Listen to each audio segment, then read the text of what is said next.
ألم يأن للذين آمنوا أن تخشع قلوبهم لذكر الله وما نزل من الحق ولا يكونوا كالذين أوتوا الكتاب من قبل فطال عليهم الأمد فقست قلوبهم وكثير منهم فاسقون۔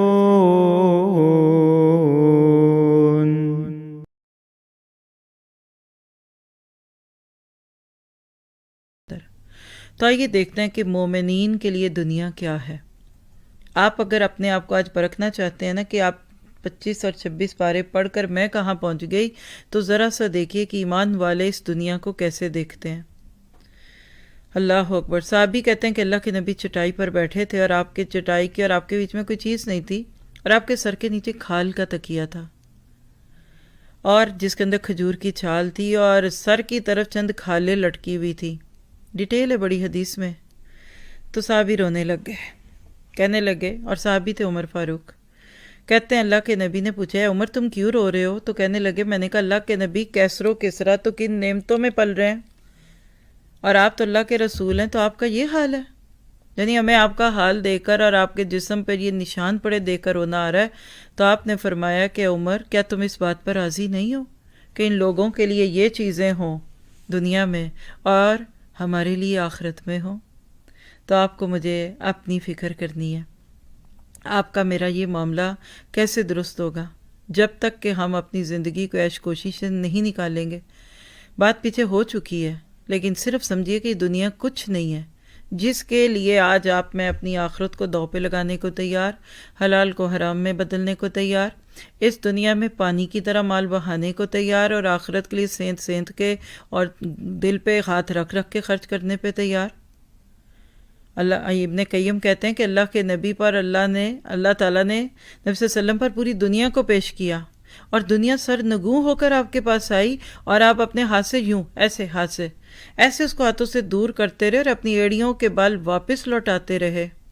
پھر یہی دنیا جب صحابہ کے سامنے پیش کی گئی تو انہوں نے بھی ایسے ہی کیا۔ کچھ لوگ تو اللہ کے نبی کی راہ پہ چلے، انہوں نے دنیا کو اپنے سے دور رکھا۔ ان صحابہ کی تعداد بہت کم ہے، اور ان میں بعض ایسے بھی تھے جن کے سامنے دنیا نے خود کو پیش کیا تو انہوں نے پوچھا تمہارے اندر کیا ہے؟ دنیا نے کہا میرے اندر حلال ہے، شبہ والی چیزیں ہیں، مکروہ ہے اور حرام ہے، یعنی ہر طرح کی چیز دنیا نے پیش کر دی۔ سنیے گا ذرا جملہ، دل پہ لکھنے والا یہ جملہ قول ہے امام ابن قیم کا۔ صحابہ تک تو معاملہ ٹھیک تھا، لیکن بعد والوں کے اندر کیا معاملات ہو گئے، آگے سے آگے، ہر دن آگے سے آگے۔ تو وہ کہنے لگے اپنی حلال چیزیں پیش کرو، یعنی نبی کے قریب کے دور کے لوگوں نے، نبی صلی اللہ علیہ وسلم کے قریب کے دور کے لوگوں نے حلال چیزیں لے لی۔ کہنے لگے میں تمہارے اور کوئی چیز کی ضرورت نہیں۔